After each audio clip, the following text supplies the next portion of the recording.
Joffe, man, thank you for joining us Thank on you for having me. La Casa Grande podcast. And from our small conversation, I feel like I already knew you, and the type of guy that you are is, I think, you're a really stand-up guy, a good attitude towards life, and a lot of people don't have that. To where I really resonated towards you, and I needed you to come on the No, podcast. I was like, I appreciate it. I was like, he's a pimp here in Charlotte, owns Red Door. Red Door. Yeah. How long have you owned that, This or will kind be of July 4th will be our 20th birthday. So really? we opened up July 4th, 2003. Yeah. Okay. And how has that road been? And like, has it been easy? Where? Let's start from the start. Like, where'd you started off? Kind of like there. With the store? Yeah. So the store was I was working at the men's club, Okay. and I had just started, and these girls. I've always been like yourself, a hustler and an entrepreneur. And Okay. I would see these girls that were making this indisposable income, and Indisposable income, as in what? just like they're just making money each night, and they're just like they're so young, Okay. they're just making cash, and they're not really budgeting it. They're just got cash that they can do whatever they want with. And kind of how are you on your finances? Oh, I'm Jewish, man, so I save all my money. Okay. Yeah, Did you learn that that's- from like your parent, or it's just you? Just me. Yeah, I've just always saved my money. Just Yeah. cultured. Yeah, I mean, I don't know. People say Jewish people come from money, but I just feel like Jewish people just work hard. I feel like the money concept is something that people don't grasp in today's world, where like you can make a lot of money, but it also depends how much you retain of it. Like you can make $1 million, that's fine, but if you're spending 900,000 of Oh, that, yeah. then Yeah, what are you going to be left with? I've never lived outside my means ever. Okay, no matter what setting, no matter who you. I mean, there was a period where I wanted to live downtown. When I started making money, I wanted to live in the nice condos with the pool on top, and I did that. Okay. Before I should have bought, a home a lot sooner, like you did, like you told me you did. But yeah, so the Red Door was actually, I would ask these girls, they're making all this money, and I'd be like, where did you buy your shoes? Or where did you buy your outfit? Or where'd you get your dress at? Or where'd you get your underwear? And I never got a definitive answer. It was always like a different place. And I was like, there has to be a one-stop shop because there's 17 clubs in town. I was like, there has to be a one-stop shop where these girls can all come and buy their shit. Yeah. And then it just so happened that I was doing an event, and I had met this guy that wanted to open up an adult store, and I knew nothing about adult novelties whatsoever. So we basically partnered up, opened up the store. He was the original owner. I just worked for him. What piqued your interest though? Like kind of just the money part, or because you were also like kind of like the culture of it? So I just saw a niche. Okay. I saw that there was a niche that needed to be filled, and I at the time was not a kid. I'm 50, so when I was 28. So before Okay. we opened up, I went to. I was like, I'd never been to a sex store, so he took me to one. Yeah. And I went in there, and the guy you show your ID at the front. The guy buzzes you in. You walk in, and it's just like this creepy dude, just like you think in the movies. And nothing. I like everything to be neat, clean, and organized. And Okay. I walk in here, and it was just like all this stuff looked like medieval torture devices, and just the dude's just a creep. And I was like, at that moment, I was like, if everybody is either having sex, thinking about sex, Yeah. masturbating, or they're a liar, I was like, I know I'm a cool guy, and if I feel weird in this environment, that means everybody I know would feel weird in this environment. I was like, but from a business standpoint, if everybody's thinking about sex, then I could take a sex store and just just present it to the public in a different manner, to where people don't feel weird. They actually feel intrigued. And that's how. Did you bring that up with the guy who you were working with? He had already had the idea. Okay. But he was going to do sex toys. I didn't know anything about novelties. He just Okay. knew that there was a huge margin on them. But then with me at the club, we needed to bring in the lingerie. So it just so happened for me personally, when I went to Vegas to the first lingerie show, they share the lingerie and the adult toy trade show is the same weekend in Las Vegas, right? Okay. So I knew nothing about sex toys. I knew what a condom was. I'd never used a vibrator with a girl. I didn't know anything about anything. But I knew numbers, So when I went to the trade show, I'm just like looking at all these products with my partner. Yeah. I'm just like, so that thing's $5 and you're telling me I can sell it for $24.99, and that thing can cost me $2 and I can sell it for $12.99. And they all came from different distributors because in the sex industry or the toy world. The adult industry is not like, there's a bunch of different brands, but there's several big distribution companies, like 2 or 3 big heavy hitters where you can pretty much get whatever. They all sell like everything. Like a Walmart for adult toys. Okay, Yeah. okay. And so therefore, did the changes begin fast? And whenever you became, you said you started working there, so you were just an employee? I was an employee. Okay. Yeah, I started. So he needed a girl to work the grand opening. He had pumped up a bunch of money. The first location was on Woodlawn next to the Gentleman's Club. And, okay. Pumped up a bunch of money in advertising. I had him a girl. He's like, I need a hot chick to work. So I got him one of the girls from the club. Yeah. She didn't show up. He calls me up that day. He's like, bro, where's this girl at? I'm like, I don't know, man. I was like, I don't even know her. I was like, I'll come help. He's like, I can only pay you $8 an hour. I was like, I'll come help. So I went in first day, and the first group of customers that I dealt with was these divorce attorney ladies. They were all in like their mid-40s from Gastonia. And I just remember them just laughing, and we were just talking shit, and they were just, you know, they had never been in an adult store. I had never been in an adult store, and now I'm selling stuff to them. And I was just like, from that moment, I was like, this is what I gotta have my own I gotta have my own. You know, so I worked with this guy forever, and then eventually he left, and I bought his part out.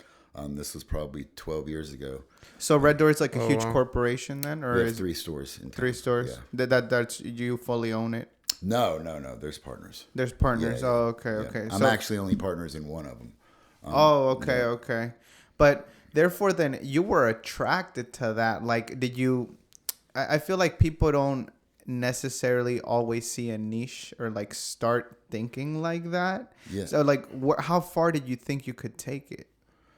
So the guy that I was partners with was a fucking animal. Like, he to this day was the most amazing entrepreneur I'd ever met. In what sense? He was just smart. You know, like when it came to e-commerce and the algorithms and everything it took to set, like, he was just that dude. We just didn't see eye to eye, you know, so he went his way, I went my way.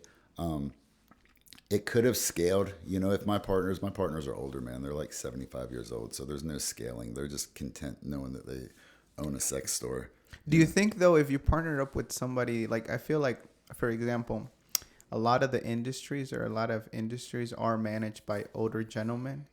I think even if you were to like introduce someone like, I don't know, 20s, 30s with a good mindset, obviously managing, knowing the algorithm, it could be done over again. You know, not underneath the name Red Door, because they own the name. I don't actually own the name. Yeah. But it could definitely be duplicated. Yeah, because I still feel like when I walk into sex stores, I still feel like, I mean, I always have to show my ID before I buy. Is that for a reason or why? So you got to be 18 to buy a novelty. Okay, why is I don't that? feel like we only card like pretty much at our university store when somebody looks super young, because I just feel like it's intimidating. You know, you don't want to get right when you walk in the door. You know, and theoretically, I don't feel like we can get in any trouble unless I sell something to somebody. Yeah. So I felt like that was one of the things when I first went into the store, my very first time, when they scanned my ID, I was like, that's fucking weird. Or even if in any setting to where like you're like, there's a big security guard and it's kind of intimidating. It doesn't feel welcoming, I don't think, for anybody. The whole concept with that is how you present it to the public. The product the store has to be clean, neat, organized, educated, you know, staff, not just somebody behind the register, but somebody that can actually, you know, educate and help these people. It's a unique trick to be able to help somebody shop for the right product without making them feel intimidated, you know, because when does ladies are a little bit more open, but we have a lot of guy customers. So think about it. You're walking into a store and all of a sudden you're talking to, say that you're walking in there and you want something for yourself. Say, you know, you want a masturbator or something. Yeah. You know, you're probably going to feel a little weird walking in there asking some person that you've never met before, hey, man, I'm looking for a masturbator, you know? So, so it's a unique trick finding staff that's fucking good. You know? How do you do that, though? Is it kind of like, like for example, you said you started in that world, and Yeah. and you're really good like you hold up a conversation very well, and you can make a person feel very welcomed. Do you look for those traits in other people? Of course. Okay. I mean, the guy that runs our store now, his name's Shane. He's a fucking badass. You know, Okay. I mean, he's a badass. We've got great staff. I mean, you know, it's like any other business. You're not going to get, everybody's not going to be perfect, but we've been fortunate that we've got people that have been with us for years. Man, that's interesting. And for example, like I feel like the whole like sex toys and all that, it's kind of like people put it to the side, but literally that's all they think of, or like Dude. that's exactly what it's on people's minds. Like for example, sex drive is one of the most powerful. I've always thought that if you line up 1 million people and all 1 million people have their business card in their hand, I would be one of the few people that could sell all those 1 million people my product, or at least those 1 million people would be interested in the product that I have to sell. You know, because like you said, everybody, you might not have ever used a toy. You might, you know, but we sell more than adult product. I mean, more than just sex toys. You know, we sell, like, I have the largest selection of bachelorette items, you know, and I have the bachelorette items right in all our stores. It's right by the front door. Because if you're a lady and you've never been in a sex store or bought a vibrator or any of that, you've been to a friend's wedding and you've been to a bachelorette party, you know, so you're going to eventually sometime going to have to buy a bachelorette gift. So if I have the biggest selection of bachelorette stuff, it's going to at least get you in the door, and then you're going to be like, oh man, this place isn't as bad as I thought, and then walk around. Heck yeah. Exactly. And like I said, and good for you. For example, how did you get to that point? Or for example, where does your entrepreneurial mindset come from? Like, did you start doing it at a young age? I've always been, I mean, I chased money for the longest time. And, you know, if you chase it, it's going to run from you. But I did, because I just always wanted to be successful. I was, In what way though? For kind of like for other people to see it, or for your own sense? just because I liked stuff, you know, for my own sense, not for anybody. It was never an ego thing. I just wanted to, there's just stuff that I want, you know, like I want to have the house with the big yard and the pool in the backyard and the night, you know, like and I don't feel like that's bad to have, to want that stuff, you know, and to go after it, you know. Yeah, it gives you motivation to actually. Yeah, it has nothing to do with like feeling cool. Like, oh, look at fucking Joffe. He's in that badass car. He lives there. I could care less what y'all think. I want it, you know? Yeah, because before I used to think about money, or I used to chase the money only because of what I could present myself with. But then I thought about it. I'm like, I really thought about money in another aspect, like what impact can a dollar make? Exactly, yeah. And it doesn't make you, I've been happy. Money doesn't buy happiness, you know, but being broke doesn't buy you shit. You know? So exactly. I've been happy my whole life. I didn't have money my whole life, you know, and I was happy. So I feel like money just, you know, doesn't change a person. It just brings out, like, the more money I make, the more people I'll help, you know? Yeah. And for example, though, like, you have never been challenged though by the people that you have met, like the rich individuals that you have met. They've never like changed your mind on that. As far as, like, what do you mean? Like money wise. I mean, I know so many people that got a lot of money that are not happy, you know, at all. Like, and I'm happy, you know, like I'm rich spiritually. Like, forget, it has nothing to do with the money or my assets. Like, internally, I feel rich, and I feel like that's the most important part, you know, because, you know, it's all perspective. You know, you could be a millionaire, you could make 50 grand a year. You know, there's people that make 20 grand a year that are way happier than people that make a couple million a year. You know, it's all your perspective. Yeah, and the saying, more money, more problems. You know, you have to be happy, or I don't like the word content, you know, but you have to be grateful. You know, I feel like you got to be grateful for what you got. You know, always strive for more, but be grateful for what you have, because, you know, like if I didn't accomplish anything else and I just stayed exactly where I'm at right now, I am the happiest dude. You know, like I wake up every day and I'm like glad to be me. Okay. No, yeah. And I feel like people I think they have a lot of outsourced things that they look up to, but I think one of the hardest things these days is to be happy, like internally. Yeah. A lot of people are fighting like all sorts of stuff, man. Like themselves. Depression's a big deal, man. I went through it. You know, I feel like you have to go through it to to evolve as a person, But how did you view depression? Like, it's because my way of viewing it, I don't say that people don't feel it, but for example, it's kind of like for example, whenever you break up with your girlfriend, right? It's kind of like you're depressed because you thought that's the love of your life at that moment. Like whenever you're 14 and you break up with your little girlfriend, it's like you feel that massive a defeat. But either you could use it for good or for bad, because it could go both ways. Like how do you view depression? Like how did it make you feel? Like which part? Like the depression. And why? I mean, I've been depressed over several things. Like one, like when I was losing my hair. How old are you guys? 25. 23. Okay, so when I was 18, all right, senior in high school, I started losing my hair. I was always a popular dude, so I always knew a bunch of people. So I was the first person that I even knew to start going bald. And that's one of the biggest, Dude, as a male. And this is back in 1992. So when I'm losing my hair, it's a big fucking deal, man. When I'm like the only person I know that's going bald, so I used to always wear a ball cap. I don't really watch sports, but I would have all different sports hats just, because I was self-conscious. I would never sit in the front of class. I'd always sit in the back of class. If I was walking with my buddies or girls, I'd always be in the back just because I didn't want anybody to look at the back of my head. I was always wear a hat. If I passed out at a buddy's house, I'd sleep on the couch and put a hat on my head to cover my bald spot. How was bullying back then? I mean, I never got bullied. No? No, and nobody ever made fun, the only person that bothered was me. Nobody ever made fun. Okay. So it was more like a self-conscious It was just thing. totally self-conscious and being depressed over something that really nobody gave a fuck about except for me, Yeah. But you started losing a little bit, or did it start I started losing it in the back.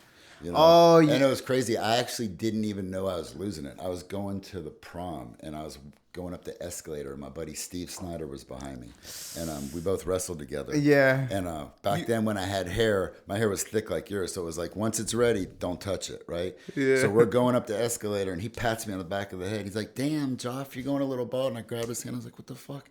He's like, I can see the light on your head. I'm like, "What are you talking about?" Damn. So we go to the prom. I come home, and I had the medicine cabinet in my bathroom with the mirrors to where you open up the medicine cabinet, you can see the reflection. Yeah. And I'll never forget when I open it up, and I'm like, "Oh my God." And I could see. Dude. And then it just got I don't know if I stressed myself out and it just got worse, but literally I would be in the shower for and sometimes I'd rub my head and literally have just hair. It was, Wow. So I did that for probably 2 years wearing a hat. I wore a hat so much it gave me a receding hairline from putting it on and off. Just started rubbing my hair out right there. And then, I think that and also like for example, losing as a male, for example, the things that I most fear are two things. It's like either losing my hair and not getting an erection. yeah, you can fix the erection part. You can fix the hair. I mean, you can fix both parts. Yeah. Well, today, Yeah. but back then, Yeah. it's like you didn't have anything. Yeah. True. So it's like that. But like, did you then get depressed over that, losing your hair? Oh man, so this was when I was 19. When I turned 20, I remember being like, "Man, I'm not a teenager anymore. I'm going bald. I'm never gonna get laid. No chicks are ever gonna like me. Fucking, it's downhill from here." Yeah. Dude, you were telling yourself so many things Yeah. that you started believing it. Like, but then how'd you get through it? I went to the men's club as a customer. Okay. And they don't let you wear a hat.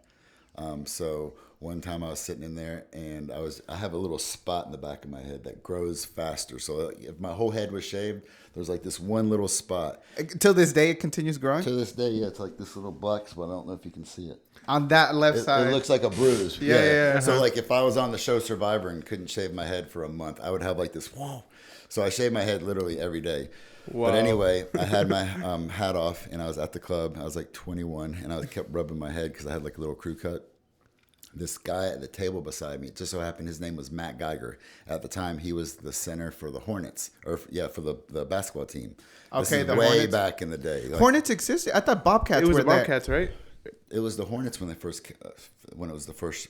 That's how old I am. It was the Hornets, then it was the Bobcats, then it was the Hornets. Oh wow. Really? Yeah, yeah. So first it was Hornets, Bobcats, and then Hornets again? Yeah, I'm pretty sure. Oh, so you're the pre-phase of the Bobcats. Yeah. It was before the Bobcats. God, y'all just made me feel old on that one. Dude, I didn't even know. Yeah. The arena used to be on if you take a left out of the club, like you're going towards the airport downtown BOA, it was on the right hand side. There was a big coliseum. They tore it down. Yeah. Dude, Yeah. I don't even remember. Yeah. I haven't lived in Charlotte long enough. No, it was to definitely the Hornets, 100%. So you met him, and then like, Yeah. So anyway, he was at the table beside me, and he leaned over. He's like, "Bro, I can tell you're self-conscious about your hair." He's like, and he's bald. He's like, "I see you rubbing your head." he just came out of nowhere and sitting said right that. beside me. Yep. He's like, I shaved my head because my brother had cancer. He's like, get a washcloth, get it damp, put it in the microwave for 30 seconds, lay it on your head, get some shaving cream and a Mach 3 razor, and he's like, you'll never look back. So I fucking left the club, went to Walgreens, did exactly what he said, and now I've shaved my head every day since then. Dude. And so you got past that and stuff The like day that. I shaved my head, it changed my whole life. You kind of started looking at yourself differently, or what? Yeah. I mean, you don't worry about being bald when you're bald. Because it's like, all right, I'm bald, so There's no going back. Yeah, there's no going back. It's like this is what you were scared of when you're losing your hair, so just fuck it. Wow. Did you like network with Bob, the guy again, or like never saw him again? No. Oh man. Did you go back to the men's club? Like that, you said that was the first time you went? No, but that was one of the times. I used to go as a customer. I actually used to go there before it was the men's club. It was called Plum Crazies. The whole place was painted purple. Yep, and it was a dance club. When I was 17 years old, I had a fake ID saying that I was 19 so I could sneak in on college night. My name was Rocky Lang. Yep, and I used to go in there on Tuesdays. And Rocky Lang. Yeah, you could drink beer for 25 cents a cup. 25 cents. Yeah, I was 17 years old. Oh my gosh. Yep, true story. And how'd that change you though? Like, I mean, I used to always go out and party. Okay. I loved going out. Not necessarily the getting fucked up part. I just like going out, being around people. being social? Yeah. Okay, so you're more like an extrovert completely. Like you get energized off that, or So I'm both. Like I love being around people and I love being by myself. Like there's really no happy medium. And now since the club, the going out part has definitely dwindled down to like barely never. That's why I'm doing that event, because I want to see my friends, because I'm always around so many people at my job that when I'm not at work, all I want to do is just sit at home. And I feel like it's healthy to spend at least a day or two by yourself, just so you can be in your own thoughts and not have anybody else, not have to talk to anybody and not have to think about anything else, but just be with yourself. yeah, for me it's depleting whenever I actually have to work and like have to do the hard things, and I come back home at the end of the night and then I have to do it all over again for like 7 days straight and then not have a break. Takes a toll on you. Yeah, for like sure. Like I You start only got thinking, so much energy, to give out. Like, yeah, and stuff like that. For example, I still think about it on how I want to control it, because I'm like, but I think about it, I'm like, I'm still young. I still got a lot to give. You're So good, like, bro. You guys so are- like, you guys are ahead of the game. I trust got me. I got a few 20 years. Yeah, you guys are ahead of the game. So I'm for good sure. and stuff like that. But then how'd you start being? Because you're now a manager at the men's club. How'd you start there? So you started going there. I was a floor host. My friend was a manager. Okay. And he said they need a floor host. This is back in the day. So I went and showed up. I thought I looked nice, asked for the manager. The manager came downstairs. I was like, oh, I'm here for the floor host position. He was just like, he's like, yeah, you're just not what we're looking for. I'm like, what do you mean? He's like, you got to clean up. I'm like, clean up like how? He's like, just clean up. I'm like, all right, bet. So I went to K&G, which is right down the street, bought a suit, paid the little dude in the back to alter it. I said, I need to pick it up tomorrow. Picked it up the very next morning, went back at 2:00, which was the exact same time I met him, the day before, and showed up in a suit. Exactly at 2. Did you plan it or? Exactly. The next day, same time, and I asked for the dude. He came downstairs and he was just like, you want to work here that bad? I'm like, yes, sir. He's like, I got to hire you. How old were you? I was 28. Okay. 28. Okay. Did you know what you were stepping yourself into? Man, I've never been a strip club guy, ever in my whole life. But I've always thrown events. I've always had a passion for being a host. So my first shift at the men's club, I was like, all I got to do, I'm doing what I like to do. I'm dressed up and all I have to do is be a host. It's almost like the same concept with the Red Door. Like you're making people feel comfortable in an uncomfortable environment. You know, that's the key to success at the Red Door. And I feel like that's one of the things that I bring to the table at the men's club is a lot of people come in there. It's intimidating. It's a beautiful club. It's fucking a lot of beautiful women, you know, so they need, and I know that if I look mean, I can be an intimidating guy. So if I'm that, Yeah. but if I, you know, if people know the person that I am, and then I can make them feel comfortable in this uncomfortable setting, then it's a win-win, you know, for everybody. And you start breaking down barriers onto like what a club can be. Yeah. Like I take pride in that place, man. Like it's mine, you know, and the owner knows that. And our team, that's what makes that place is all the guys, me, Carlos, David, Will, Tim, the managers, we've all been there forever. Everybody's fucking takes pride in that place and acts like it's their own. That's why that place is so unique. And there might not be another spot, you know, in the country that's ran by people that don't own it but care about it like they do, you know. So anyway, I worked 1 day a week as a floor host. My job was strictly just to seat the customers and, you know, try to make the girls money. And it was a perfect gig for me because that's when we, like I said, when we opened up Red Door. So I'm just like telling all the girls to go to the store and just seating customers. And I made money day one, you know, from the customers and the girls. The customers would tip you? Yeah. And the girls would tip you too? And I was just like, okay, this is like, I think for me, it was that I appreciated the job from day one because I had always been chasing money. And then I just found myself in this environment that I knew from a business standpoint was just a money wheel. So I always just worked like somebody's trying to take my job. And for example, did the first day one, were you in the mentality of like, I'm going to save everything that I get? Or were you still kind of in a phase of like the party phase? No. I was in the phase like I haven't made, I'm still paycheck to paycheck when I started there. That place changed my life. Oh yeah, that's when I was still like everything I have, the Red Door, my car, my house, the gym, everything stems from the men's club. Dude, Yep. yeah, no, and that's why you can show appreciation to Everything. it because it gave you that opportunity. Yep. I worked Tuesday, 1 day a week for 2 years, just 1 day a week. And then, You were that committed. 1 day a week. And then it was 2 days a week. And then the owner came in town and asked me, said that there used to not be the Sky Lounge, the upstairs part. Okay. For years, there was no upstairs. There was just downstairs. There was pool tables. There wasn't even bottle service. But then when they opened up the upstairs, he's like, I want you to be the floor host for Fridays and Saturdays. I was like, bet, you know. And did you know you were going to make a killing like Fridays, Saturdays from like what you were coming on like the weekdays? I was just like, whatever I can do to be there more, you know, if I'm, you know.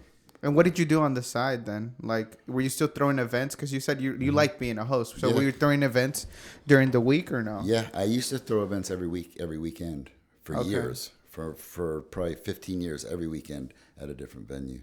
Why'd you stop? Just because I started working a lot, you know, and I mean, I had a bunch of stuff happen. Okay. You know, helicopters over my house, federal agents in my house, like a lot of stuff. Oh, What kind of parties would you throw? Like back in the day, like raves. Oh, raves? Yeah. It actually started, I had a friend, an Egyptian friend named Sharif that had passed away. He committed suicide.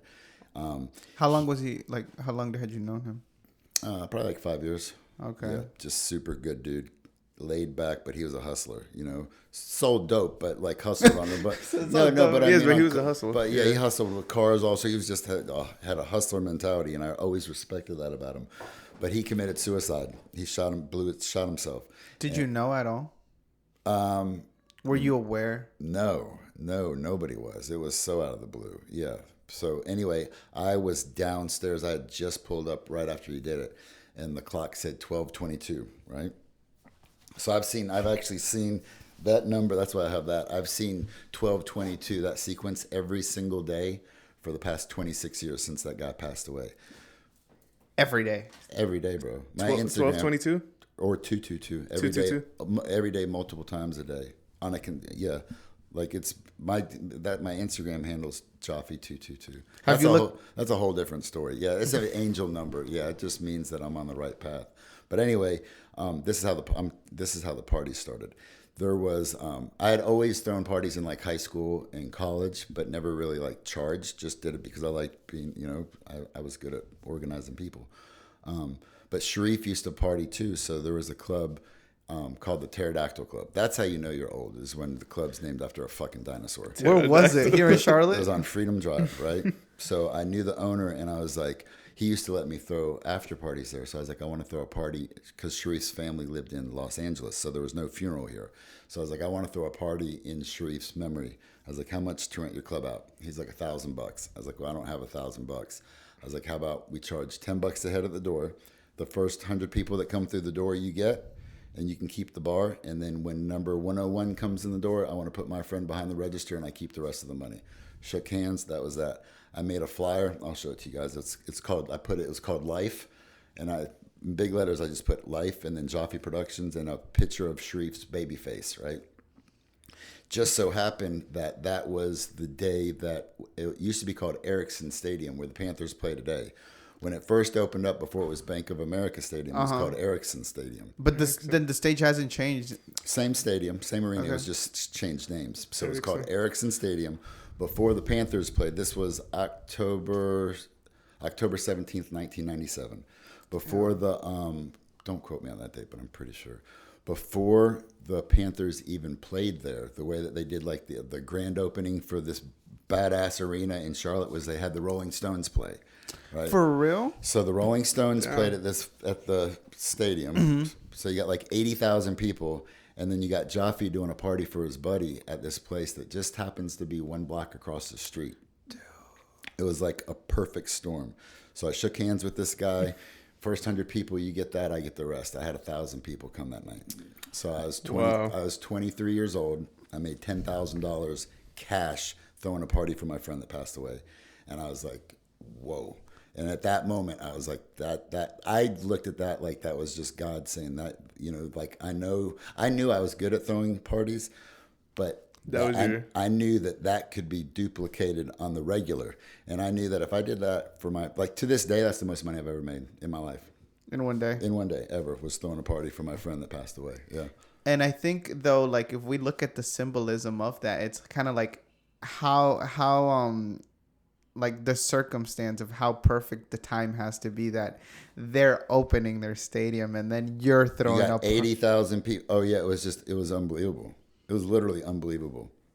Just the simple fact of that. It's like, I'm like, dang, I look at that and I'm like, it's just, you couldn't have planned it any better. It's like God was like, hey, you're made to do this and stuff. I'm gonna see why I'm talking to you guys if I can't pull this up. But yeah, that's how the event started. And then actually, after I did that one event, I did one more, and then there was a club called the BOA, and that was like, here's some of the flyers. It was called the BOA Club, and the guy that owned the club came by, and he's like, I want you. I'd only done one party, and he's like, I've got this club down the street. He's like, do you want to do your party every Friday? I'll share the door with you. So every Friday, if I called it Seduced, and every Friday, that's just some of them. I got to find the one. Okay. But every Friday, I did a party at this club called Seduced, and I made half the door. And then I just did little spin-offs on every other weekend at different spots. And then it just turned into literally every venue, every bar, every club in the city, Wanted Joffe Productions in there? Yeah. Is that how you started making a name, just by like people knowing that you were throwing good parties? I think so. Yeah, okay. I think so. I'm from Charlotte. Charlotte's a big melting pot now. You got people from all over the place. And it was just I've always known people, and it was just always easy for me.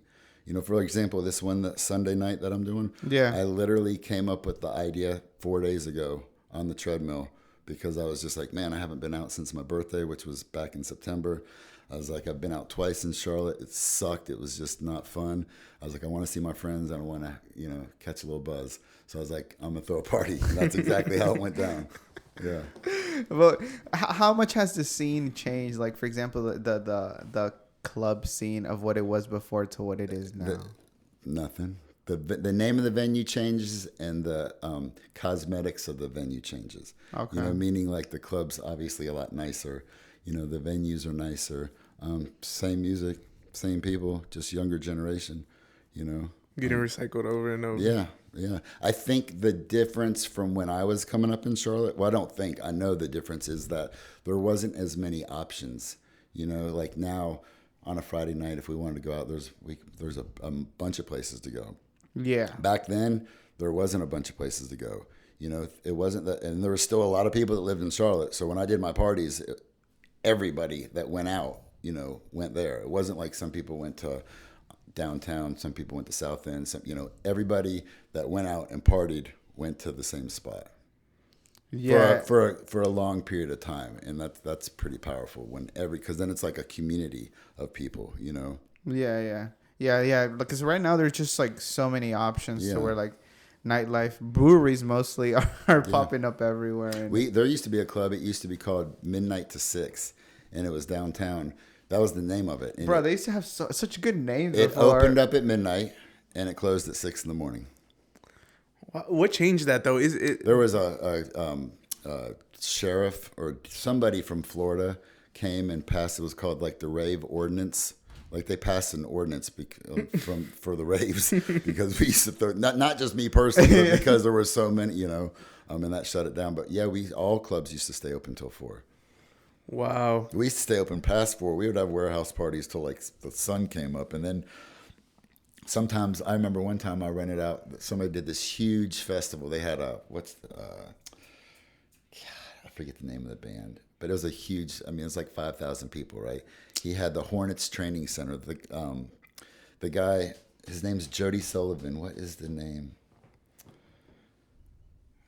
Roxbury, the club downtown. Have you heard of Roxbury? Oh, Roxbury. So he owns that place. But back in the day, he was the man for throwing raves. But anyway, He threw this huge party. I stood out in the parking lot. I had rented out a club called the Latino House. My buddy, the lady that cleaned my house, her husband didn't speak a lick of English, but he had this bar called the Latino House, right? Okay. Nice club. It was all Spanish, right? So I asked him, I was like, can I have your club on a Sunday from, 7 in the morning until like 2 in the afternoon? He's like, yeah, we're closed. I was like, all right. So this guy threw a rave that ended at 4 in the morning. So I stood out in the parking lot, 5,000 people passing out flyers because you have all these people leaving at 4 in the morning, and I was just redirecting traffic. Come over here. And I had like 700 people show up at the Latino House. And that's the thing though, like for example. That's amazing. I forgot that story. Dude, you're such a hustler. I forgot that story. Yeah, and it's like the type of like confidence you have to do that too. It's like I've lost a lot. That's the key. I didn't mean to interrupt, but the key to success is to know that failure is not failure. Failure means you're trying. If you're not trying, then you're not going to fail. Failure is part of the process. There's nobody that's ever made it in whatever they do, whether they're an athlete, entrepreneur, businessman. Like you have to fail multiple times, and you have to be to the point where it's just like failure is not even like whatever. It's just like it's a part of the part of the process. It's not like it just is what it is. It's gonna happen. You just gotta keep on keeping on. So many people are scared of that. That's why they just get content, and they're just like, oh, I'm content where I'm at in my life. But that's why you don't like that word, huh? Content. Yeah. It's content. Because there's like the fear of failure. Be content if you got 10 lives.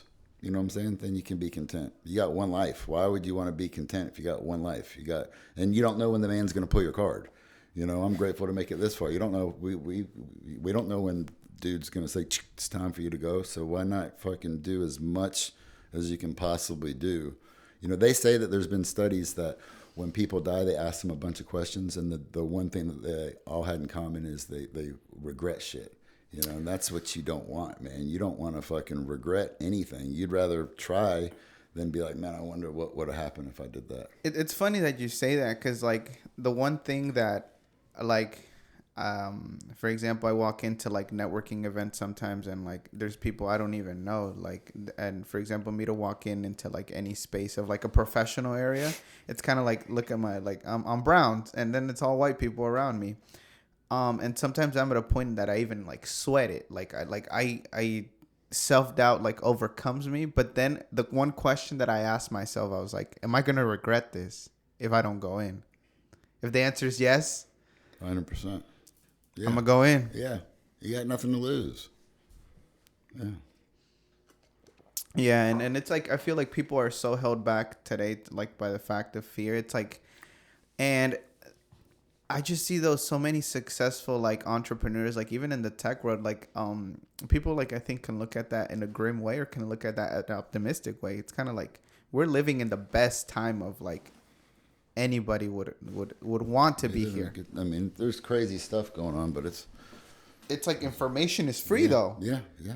Before used to not be able to throw the event like as hard I- because I would take 5,000 flyers and I would have to pass them out. Now you can accomplish that, like on the treadmill, like I did the other day. Literally make a phone call, get them to make me a flyer, and then push send on Instagram. So yeah, everything is right there at your fingertips. And for example, in the events that you throw, like, do you only call up on your friends? Like, do they show up, or like, do other people just? I think that I have just so many friends and acquaintances in different circles, social circles. Yeah. That it's easy for me. Not easy. It's just like I've been doing it for so long, and I know, like the men's clubs enabled me to meet pretty much everybody who's anybody or somebody in that circle. I've just met so many people in this city through that place. What's the craziest experience you recall in meeting someone like that? You were like, oh, I remember that guy for the way that he spoke to me At the club? Yeah. Oh man, I've had so many. Every day there's something crazy. Literally every day. Last night a customer threw $8,000 up in the air, and I'm cleaning it up till 5 a.m. And I'm just like, just up in there, just like. How do you feel though? Like whenever, like you said, like in the start of our conversation, it was kind of like you still keep on seeing this day by day of like how, I guess, some of the females that walk in, like, do you try to control that? Like, or do you try to like help and be of aid to the dancers? Yeah, to the dancers that are starting. 100%. Like, people always ask me, they're like, man, how have you made it so long in the strip club? I'm like, it's easy. I don't fuck the girls and I don't snort cocaine. Those are two simple facts. That's the only way you can be. To be brutally honest, I've always looked at that place as a place I could make money. And I always knew that if you get caught up in the chicks there, it's going to be, a short-lived life, because I've seen guys come through there that have done it, So I've always tried to be the mentor to those girls. And since I've been the entertainer manager, like I know that when a girl comes in there and applies for a job, she's not really at the top of her life outside of there. Otherwise, she would never even be walking in the door. So I want to be that bright light for that person in whatever moment they're at, because I'm like, I try to tell them, like, if you're going to do this, then I'm going to help you be the best, entertainer you can be. And if you're going to take your clothes off for a living, then this is how you do it the right way. And you can set your life up forever. Or you can just be a stripper. I tell them all, I'm like, you got contracted to be an entertainer. Yeah. The nicest venues. You're not a stripper. I was like, strippers are at all these other clubs. Yeah. You guys are business women inside your own business with inside our business. And I was like, and if you handle it like a business and not like you're going to be a stripper, I was like, you can change your life, Because those girls are making, they're all your age, and they're making, several grand a week, Yeah, and I feel like it's easy, like, as like, for example, I always try to put myself in the shoes of other people, like as a dancer making that much money and you're young, like even if I had like the capacity to like be able to generate that, I'd want to blow it, like, because it's like we got designer, we got you can't blame them, and that's what you try to manage then. I tell them to write the money, write it down. Like I can tell you, I have books. I can tell you how much I made on a Tuesday 5 years ago. Because I have everything written down in a book. Everything's documented. Because I tell the girls, I'm like, there's no way you can, like, when you have a normal job and you get a paycheck, you can budget your life because you know what you can afford. You can get this car and you can get this mortgage because you're making this every 2 weeks. But when you've got a job where it's like one night you can make nothing and one night you can make a couple grand, if you're not writing it down, well, how are you going to budget anything if you don't know what your finances are? And I try to tell them, it's not what you make that night. It's what I was like, your bills don't come every day. They come every 30 days. I was like, so work, it's what you make in a month, not what you make in one day. And I was like, and write the money down, be smart with it. Whether they do it or not, that's on them. But I feel like we have a lot of good chicks in that place, a lot of good ones that aren't idiots and that aren't stupid. I can't blame them for spending money on stupid stuff. I would too if I was that age. For sure. Yeah, and for example, I'm like, because they know they can go back in and they can go buy a Louis bag because who cares? They'll go back, But how do you look at for example, you said that you just like really manage your money well. How do you look at like designer and stuff like that? Because I know how I look at it, but like how do you look at it since you've seen it so much and been exposed to it, to like expensive cars, luxuries which some people might not ever get? Yeah, I don't know. I have like 3 pairs of luxury shoes. That's it. I mean, I have a nice car and a nice watch, but I've never really been into, I don't like flashy stuff. I got a Louis Vuitton bag, but it's because my buddy bought it for me for my birthday. Okay. I probably wouldn't have spent that much on it. Okay. I mean, each to their own. I think I'm not really caught up in that stuff at all. I like nice shoes. I mean, I like nice stuff. I will say that some nice Gucci sneakers, they cost a couple $100, but they last forever. They're heavy though. Man, but they last forever. I got a pair of Ferragamos that I wear at work, and I hurt my feelings spending a couple $100 on them, but literally I would go to K&G and spend like $50 on these shoes, and they'd last like 2-3 months, and then I spent $800 on a pair of shoes, and I've had it for 2 years. Oh man. Like I used to really I think I've redirected my focus on the things that really hold value in life, and that's what has helped me a lot. It's difficult to see it, I think, when you're young, but when you do grasp it, it's like you see the richness in your family. You see the wealth that those things you can never buy. Yeah, money don't buy any of that. The time that you have with your parents, with your family members. We're going to have to cut it short. And Joffe, thank you for joining us on the podcast. Thank you for having me. And I feel like from this conversation, people can get that entrepreneurial mindset of, where you came from. That drive that you have is where you are today. And also, I think the big thing that I got from our conversation, it's like you're able to achieve this also, even in the world that you're in. The hectic world that you're in, the character that you got to put on, but because you keep true to yourself and keep true to your money. So 100%. I really like that about you, and I admire you. And I admire you too, man. And, I meet so many people, I meet people that I feel like we fell from the same tree. I'm just older than you. We got the same mindset. But when I meet somebody that's your age, that's got his own business, that's doing shit like this, it intrigues. That's the shit that intrigues me, and that puts I get off on that. So, just like you view me, I view you the same way. No, 100%. and I appreciate that a lot. And hopefully next time I'm a little bit more ready with the cameras. These cameras are new, but I promise you, when you're my age, you're gonna be surpassed right now. That's a fact. And I appreciate our conversation, Joffe, and everybody. Hope to catch you on the next one. Thank you. Thank you.